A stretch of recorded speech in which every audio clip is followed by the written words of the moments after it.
नमस्कार साथियों, स्वागत करता हूं आप सभी का एक बार फिर से नए वीडियो में। साथियों, भारत के प्रधानमंत्री की 3 देशों की विदेश यात्रा शुरू हो गई है। साथियों, यात्रा की शुरुआत में प्रधानमंत्री मोदी जॉर्डन पहुंचे हैं। जॉर्डन के बाद वो इथोपिया और इथोपिया के बाद ओमान देश की यात्रा पर जाएंगे।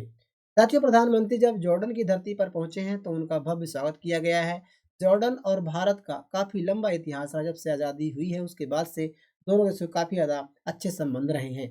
इसके बाद साथियों कई क्षेत्रों को लेकर के समझौते हुए हैं, एमओयू साइन किए गए हैं, चाहे वो व्यापार को लेकर के हों और भी आने वाली जो संभावनाएँ हैं, उनको लेकर के सहमति बनी है। यानी कि जॉर्डन और भारत कई क्षेत्रों में एक साथ काम करने या फिर आगे बढ़ने की सहमति बनी है।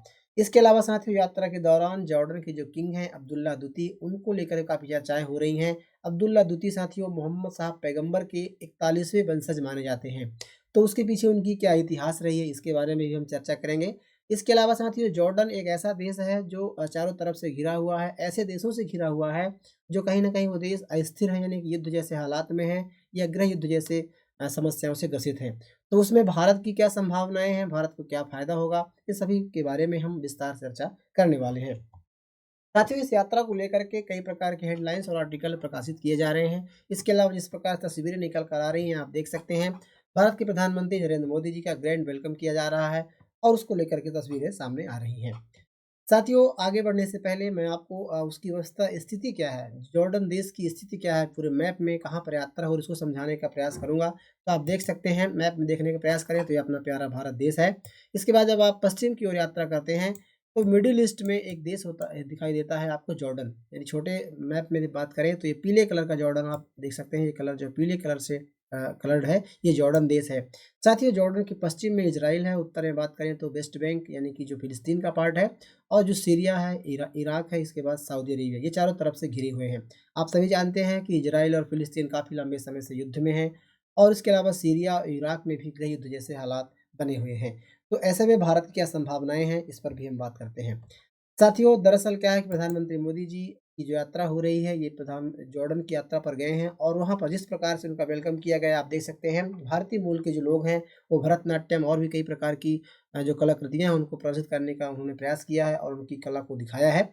और उसके अलावा मोदी जी का जो वेलकम है हुसैनिया पैलेस में किया गया है, जो जॉर्डन की राजधानी अम्मान का एक प्रमुख शाही महल है। जिस प्रकार से भारत की यात्रा पर कोई विदेशी यात्री आते हैं तो उनका राष्ट्रपति भवन में स्वागत किया जाता है, गार्ड ऑफ ऑनर दी जाती है, तो ठीक इसी प्रकार से अम्मान में जो प्रमुख शाही महल है, वहाँ पर उनका स्वागत किया गया। साथियों इसका इस्तेमाल विदेशी राष्ट्राध्यक्षों के औपचारिक स्वागत और द्विपक्षीय बैठकों के लिए किया जाता है। तो वहाँ पर मोदी जी का वेलकम किया गया, आप तस्वीरों में देख सकते हैं।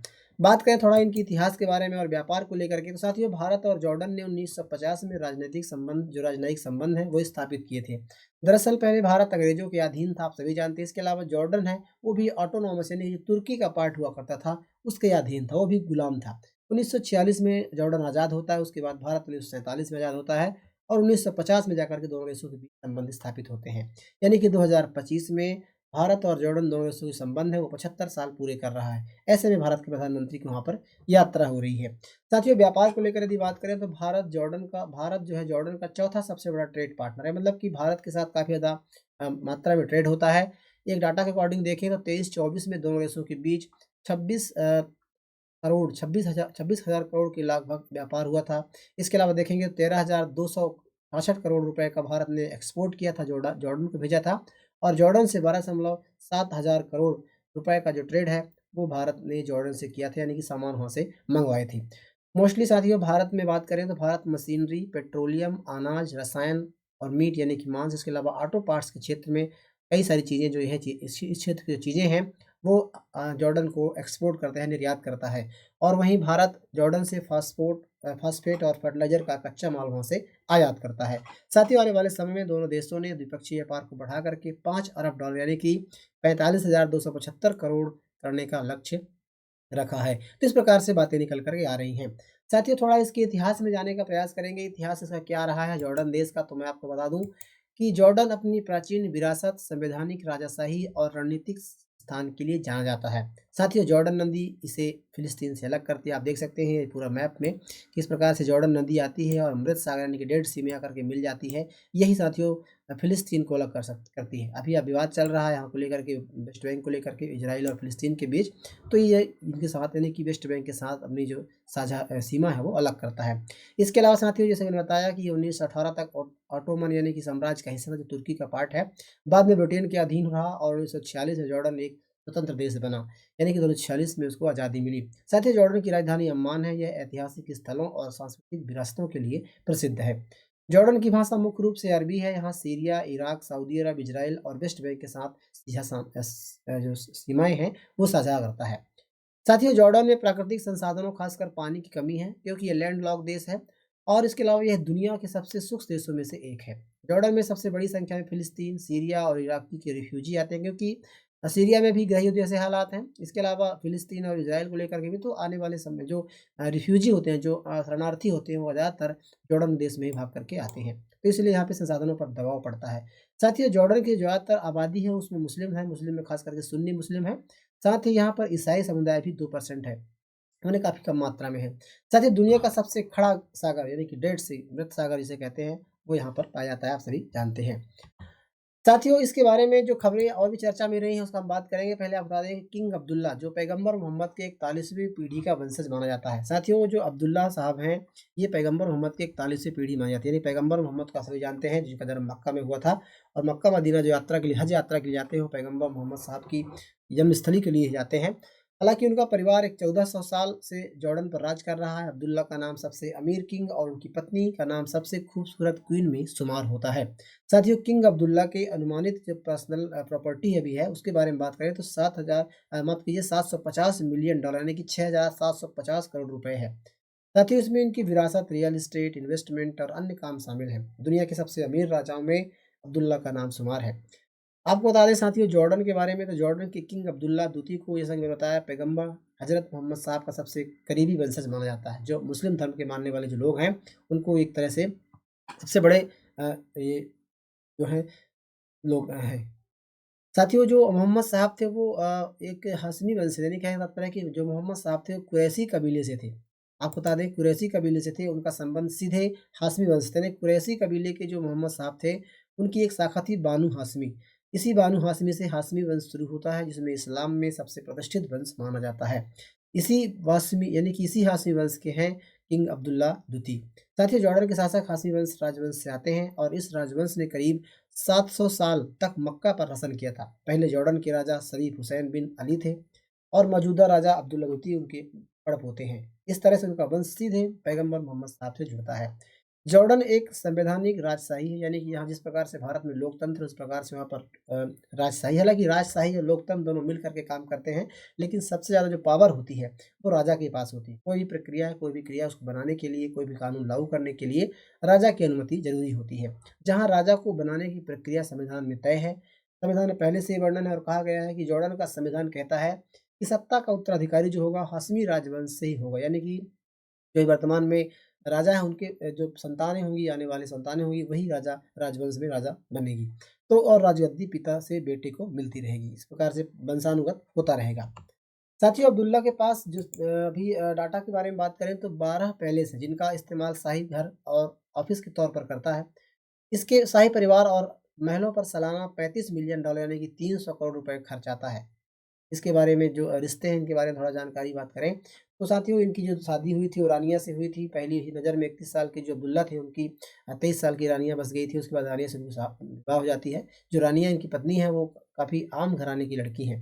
साथियों बात करें तो उनके पिता का नाम किंग हुसैन बिन तलाल था। माता प्रिंसेस मुना अल हुसैन थी। उनका बेटा होता है अब्दुल बिन अल हुसैन जो वर्तमान में जॉर्डन के राजा हैं। साथियों उनकी पत्नी का नाम रानिया अब्दुल्ला है जो एक अमीर आम घर से यानी आम परिवार से थी। उसके बाद उनके 2 बेटे हैं और 2 पुत्रियाँ हैं। आप यहाँ पे देख सकते हैं। इनकी शिक्षा के बारे में बात करें तो इंग्लैंड और अमेरिका से स्कूलों में इनकी शुरुआती पढ़ाई हुई है और ब्रिटिश रॉयल मिलिट्री अकादमी से ग्रेजुएशन किया है। ऑक्सफोर्ड और जॉर्जटाउन यूनिवर्सिटी से उन्होंने इंटरनेशनल रिलेशन के कोर्स भी किए हैं। तो काफ़ी पढ़े लिखे राजा भी हैं। साथियों जो भारत और जॉर्डन को लेकर के व्यापार के बारे में बात करें यदि तो भारत किस प्रकार से जॉर्डन से जुड़ा हुआ है, जैसा कि मैंने आपको बताया। लेकिन 2023 में G20 समिट के दौरान पहली बार India Middle East Europe Economic Corridor यानी कि IMEC का ऐलान किया गया था। मतलब एक रोड नेटवर्क या समुद्री मार्ग से नेटवर्क बनाया जाएगा IMEC के नाम से, India Middle East Europe Economic Corridor. यानी कि जिस प्रकार से इंडिया अपने सामान को, अपने गुड्स को समुद्री रास्ता की सहायता से, इसके अलावा रोड की सहायता से वो यूरोप तक अपने माल पहुँचाने का काम करेगा। जैसे कि आप देख सकते हैं IMEC चीन की जो बेल्ट रोड है उसका कॉपी माना जा रहा है और साथ ही उसके अलावा इसमें एशिया, अफ्रीका, यूरोप को जोड़ने का प्लान है। इसकी शुरुआत 2013 में हो चुकी है। इसमें बात करें तो IMEC कॉरिडोर में भारत, संयुक्त अरब अमीरात, सऊदी अरब, Jordan, Israel, Greece, Italy, France, America, यूरोपीय यूनियन और जर्मनी शामिल है। मतलब इस प्रकार से आप देख सकते हैं मैप में बात करें तो भारत के मुंबई पोर्ट से कोई माल यदि जाता है, बंदरगाहों से जाता है और वो सऊदी अरब के पोर्ट पर जाएगा या फिर यहाँ के ईरान के बंदरगाहों पर जाएगा। इसके बाद वहाँ से जैसे देख सकते हैं ये रोड की सहायता से वो हाइफा तक पहुँचेगा, यानी कि इज़राइल की जो सिटी है वहाँ पर पहुँचेगा। इसके बाद इस हाइफा से आप देख सकते हैं इस प्रकार से समुद्री रास्ते की सहायता से यूरोप के देशों में, उत्तरी अमेरिका या अमेरिका के महाद्वीपों में पहुँचाने का काम किया जाएगा। सऊदी अरब में 1200 किलोमीटर की रेल मार्ग पहले से तैयार हो चुकी है। इस परियोजना के चलते, ये मतलब इस कॉरिडोर के दौरान, मतलब इस कॉरिडोर के अंतर्गत जॉर्डन से लेकर के इजराइल तक रेल मार्ग पर काम होना बाकी है, क्योंकि वहाँ पर आप सही जानते हैं इजराइल में युद्ध जैसे हालात है फिलिस्तीन को लेकर के। इसमें तेजी से लाने के लिए मोदी सरकार के दौरा अहम माना जा रहा है।